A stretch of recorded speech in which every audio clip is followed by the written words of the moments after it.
The Horror at Red Hook by H.P. Lovecraft. There are sacraments of evil as well as of good about us, and we live and move to my belief in an unknown world, a place where there are caves and shadows and dwellers in twilight. It is possible that man may sometimes return on the track of evolution, and it is my belief that an awful law is not yet dead. Arthur Machen. Chapter 1. Not many weeks ago, on a street corner in the village of Pascoag, Rhode Island, a tall, heavily built, and wholesome-looking pedestrian furnished much speculation by a singular lapse of behaviour. He had, it appears, been descending the hill by the road from Chepachet, and encountering the compact section, had turned to his left into the main thoroughfare, where several modest business blocks convey a touch of the urban. At this point, without visible provocation, he committed his astonishing lapse, staring queerly for a second at the tallest of the buildings before him, and then, with a series of terrified, hysterical shrieks, breaking into a frantic run which ended in a stumble and fall at the next crossing. Picked up and dusted off by ready hands, he was found to be conscious, organically unhurt, and evidently cured of his sudden nervous attack. He muttered some shamefaced explanations involving a strain he had undergone, and with downcast glance turned back up the Chepachet road, trudging out of sight without once looking behind him. It was a strange incident to befall so large, robust, normal-featured, and capable-looking a man, and the strangeness was not lessened by the remarks of a bystander, who had recognized him as the boarder of a well-known dairyman on the outskirts of Chepachet. He was, it developed, a New York police detective named Thomas F. Malone, now on a long leave of absence under medical treatment after some disproportionately arduous work on a gruesome local case which accident had made dramatic. There had been a collapse of several old brick buildings during a raid in which he had shared, and something about the wholesale loss of life, both of prisoners and of his companions, had peculiarly appalled him. As a result, he had acquired an acute and anomalous horror of any buildings, even remotely suggesting the ones which had fallen in, so that in the end mental specialists forbade him the sight of such things for an indefinite period. A police surgeon with relatives in Chepachet had put forward that quaint hamlet of wooden colonial houses as an ideal spot for the psychological convalescence, and thither the sufferer had gone, promising never to venture among the brick-lined streets of larger villages till duly advised by the wound-socket specialist with whom he was put in touch. This walk to Pascoag for magazines had been a mistake, and the patient had paid in fright, bruises, and humiliation for his disobedience. So much the gossips of Chepachet and Pascoag knew, and so much also the most learned specialists believed. But Malone had at first told the specialists much more, ceasing only when he saw that utter incredulity was his portion. Thereafter he held his peace, protesting not at all when it was generally agreed that the collapse of certain squalid brick houses in the Red Hook section of Brooklyn, and the consequent death of many brave officers, had unseated his nervous equilibrium. He had worked too hard, all said, in trying to clean up those nests of disorder and violence. Certain features were shocking enough, in all conscience, and the unexpected tragedy was the last straw. This was a simple explanation which everyone could understand, and because Malone was not a simple person, he perceived that he had better let it suffice. To hint to unimaginative people of a horror beyond all human conception, a horror of houses and blocks and cities leprous and cancerous with evil dragged from elder worlds, would be merely to invite a padded cell instead of restful rustication, and Malone was a man of sense despite his mysticism. He had the Celt's far vision of weird and hidden things, but the logician's quick eye for the outwardly unconvincing, an amalgam which had led him far afield in the 42 years of his life, and set him in strange places for a Dublin University man born in a Georgian villa near Phoenix Park. And now, as he reviewed the things he had seen and felt and apprehended, Malone was content to keep unshared the secret of what could reduce a dauntless fighter to a quivering neurotic, what could make old brick slums and seas of dark, subtle faces a thing of nightmare and eldritch portent. It would not be the first time his sensations had been forced to bide uninterpreted, for was not his very act of plunging into the polyglot abyss of New York's underworld a freak beyond sensible explanation? What could he tell the prosaic of the antique witcheries and grotesque marvels discernible to sensitive eyes amidst the poison cauldron where all the varied dregs of unwholesome ages mix their venom and perpetuate their obscene terrors? He had seen the hellish green flame of secret wonder in this blatant, evasive welter of outward greed and inward blasphemy, and had smiled gently when all the New Yorkers he knew scoffed at his experiment in police work. They had been very witty and cynical, deriding his fantastic pursuit of unknowable mysteries, and assuring him that in these days New York held nothing but cheapness and vulgarity. One of them had wagered him a heavy sum that he could not, despite many poignant things to his credit in the Dublin Review, even write a truly interesting story of New York low life. And now, looking back, he perceived that cosmic irony had justified the prophet's words while secretly confuting their flippant meaning. The horror, as glimpsed at last, could not make a story, for like the book cited by Poe's German authority, "Es lässt sich nicht lesen," it does not permit itself to be read. Chapter 2. To Malone, the sense of latent mystery in existence was always present. In youth, he had felt the hidden beauty and ecstasy of things, and had been a poet. But poverty and sorrow and exile had turned his gaze in darker directions, and he had thrilled at the imputations of evil in the world around. Daily life had for him come to be a phantasmagoria of macabre shadow studies, now glittering and leering with concealed rottenness as in Beardsley's best manner, now hinting terrors behind the commonest shapes and objects as in the subtler and less obvious work of Gustave Doré. He would often regard it as merciful that most persons of high intelligence jeer at the inmost mysteries, for he argued, if superior minds were ever placed in fullest contact with the secrets preserved by ancient and lowly cults, the resultant abnormalities would soon not only wreck the world, but threaten the very integrity of the universe. All this reflection was no doubt morbid, but keen logic and a deep sense of humor ably offset it. Malone was satisfied to let his notions remain as half-spied and forbidden visions to be lightly played with, and hysteria came only when duty flung him into a hell of revelation too sudden and insidious to escape. He had for some time been detailed to the Butler Street station in Brooklyn when the Red Hook matter came to his notice. Red Hook is a maze of hybrid squalor near the ancient waterfront opposite Governor's Island, with dirty highways climbing the hill from the wharves to that higher ground where the decayed lengths of Clinton and Court Streets lead off toward the Borough Hall. Its houses are mostly of brick, dating from the first quarter to the middle of the 19th century, and some of the obscurer alleys and byways have that alluring antique flavor which conventional reading leads us to call Dickensian. The population is a hopeless tangle and enigma, Syrian, Spanish, Italian, and African elements impinging upon one another, and fragments of Scandinavian and American belts lying not far distant. It is a babel of sound and filth, and sends out strange cries to answer the lapping of oily waves at its grimy piers and the monstrous organ litanies of the harbour whistles. Here long ago a brighter picture dwelt, with clear-eyed mariners on the lower streets and homes of taste and substance where the larger houses line the hill. One can trace the relics of this former happiness in the trim shapes of the buildings, the occasional graceful churches, and the evidences of original art and background in bits of detail here and there, a worn flight of steps, a battered doorway, a wormy pair of decorative columns or pilasters, or a fragment of once green space with bent and rusted iron railing. The houses are generally in solid blocks, and now and then a many-windowed cupola arises to tell of days when the households of captains and ship-owners watch the sea. From this tangle of material and spiritual putrescence, the blasphemies of 100 dialects assail the sky.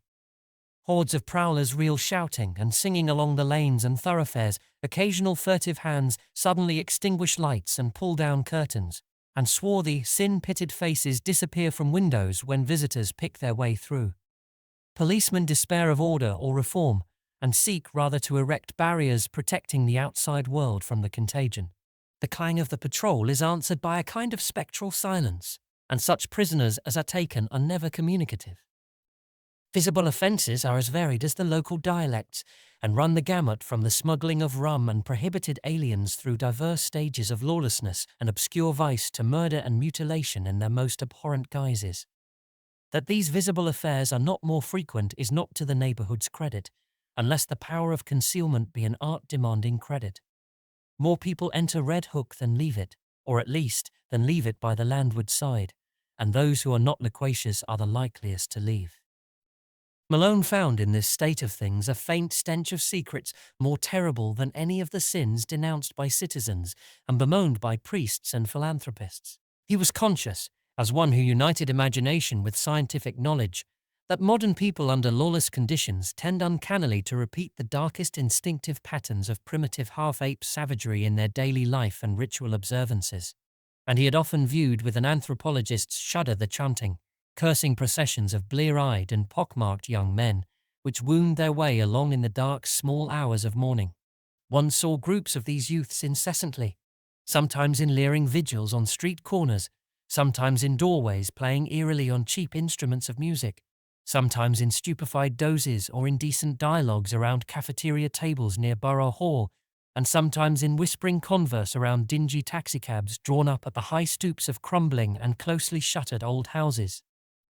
They chilled and fascinated him more than he dared confess to his associates on the force, for he seemed to see in them some monstrous thread of secret continuity, some fiendish, cryptical and ancient pattern utterly beyond and below the sordid mass of facts and habits and haunts listed with such conscientious technical care by the police.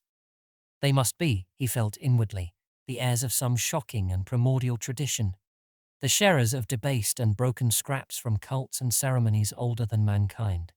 Their coherence and definiteness suggested it, and it showed in the singular suspicion of order which lurked beneath their squalid disorder. He had not read in vain such treatises as Miss Murray's Witch Cult in Western Europe, and knew that up to recent years there had certainly survived, among peasants and furtive folk, a frightful and clandestine system of assemblies and orgies, descended from dark religions antedating the Aryan world, and appearing in popular legends as black masses and witches' sabbaths. That these hellish vestiges of old Turanian Asiatic magic and fertility cults were even now wholly dead he could not for a moment suppose, and he frequently wondered how much older and how much blacker than the very worst of the muttered tales some of them might really be. Chapter 3. It was the case of Robert Sidham which took Malone to the heart of things in Red Hook.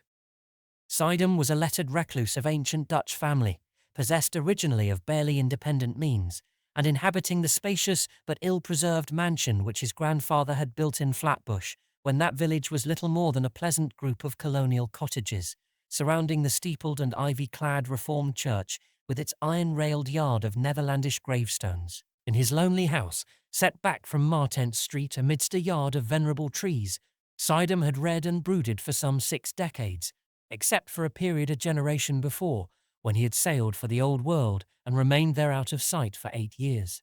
He could afford no servants, and would admit but few visitors to his absolute solitude, eschewing close friendships and receiving his rare acquaintances in one of the 3 ground floor rooms which he kept in order, a vast, high-ceiled library whose walls were solidly packed with tattered books of ponderous, archaic and vaguely repellent aspect.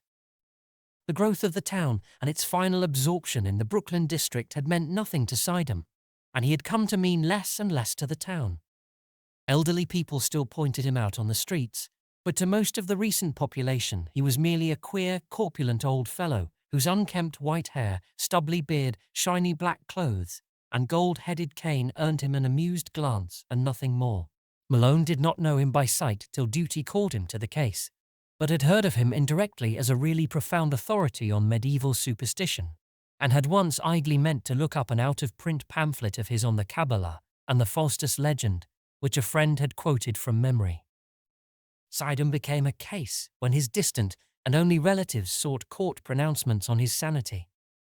Their action seemed sudden to the outside world, but was really undertaken only after prolonged observation and sorrowful debate. It was based on certain odd changes in his speech and habits, wild references to impending wonders, and unaccountable hauntings of disreputable Brooklyn neighborhoods.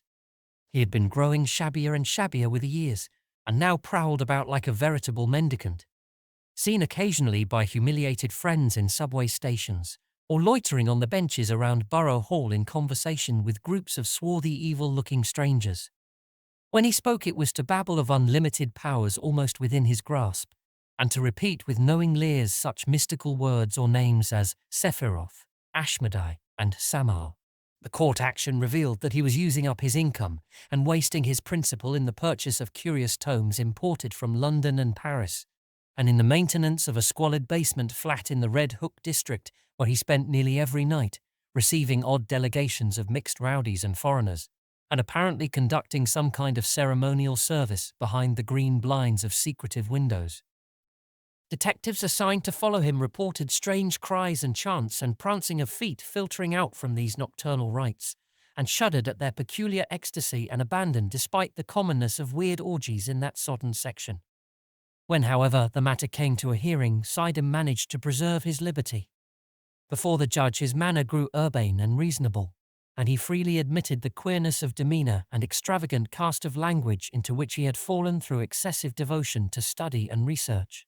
He was, he said, engaged in the investigation of certain details of European tradition, which required the closest contact with foreign groups and their songs and folk dances. The notion that any low secret society was preying upon him, as hinted by his relatives, was obviously absurd, and showed how sadly limited was their understanding of him and his work. Triumphing with his calm explanations, he was suffered to depart unhindered, and the paid detectives of the Sidems, Corliers, and Van Brunts were withdrawn in resigned disgust. It was here that an alliance of federal inspectors and police, Malone with them, entered the case. The law had watched the Sidem action with interest, and had in many instances been called upon to aid the private detectives.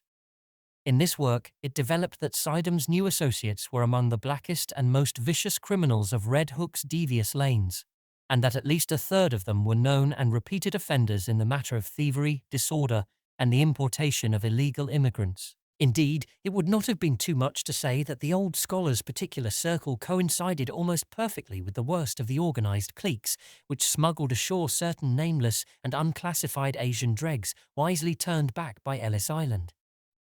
In the teeming rookeries of Parker Place, since renamed, where Sidem had his basement flat, there had grown up a very unusual colony of unclassified slant-eyed folk who used the Arabic alphabet, but were eloquently repudiated by the great mass of Syrians in and around Atlantic Avenue. They could all have been deported for lack of credentials, but legalism is slow-moving, and one does not disturb Red Hook unless publicity forces one to. These creatures attended a tumble-down stone church, used Wednesdays as a dance hall, which reared its Gothic buttresses near the vilest part of the waterfront. It was nominally Catholic, but priests throughout Brooklyn denied the place all standing and authenticity, and policemen agreed with them when they listened to the noises it emitted at night. Malone used to fancy he heard terrible cracked bass notes from a hidden organ far underground when the church stood empty and unlighted, whilst all observers dreaded the shrieking and drumming which accompanied the visible services. Sidem, when questioned, said he thought the ritual was some remnant of Nestorian Christianity tinctured with the shamanism of Thibet. Most of the people, he conjectured, were of Mongoloid stock, originating somewhere in or near Kurdistan, and Malone could not help recalling that Kurdistan is the land of the Yazidis, last survivors of the Persian devil worshippers. However this may have been, the stir of the Sidem investigation made it certain that these unauthorized newcomers were flooding Red Hook in increasing numbers, entering through some marine conspiracy unreached by revenue officers and harbour police, overrunning Parker Place and rapidly spreading up the hill, and welcomed with curious fraternalism by the other assorted denizens of the region. Their squat figures and characteristic squinting physiognomies, grotesquely combined with flashy American clothing, appeared more and more numerously among the loafers and nomad gangsters of the Borough Hall section, till at length it was deemed necessary to compute their numbers, ascertain their sources and occupations, and find if possible a way to round them up and deliver them to the proper immigration authorities. To this task Malone was assigned by agreement of federal and city forces, and as he commenced his canvass of Red Hook, he felt poised upon the brink of nameless terrors, with the shabby, unkempt figure of Robert Sidem as arch-fiend and adversary.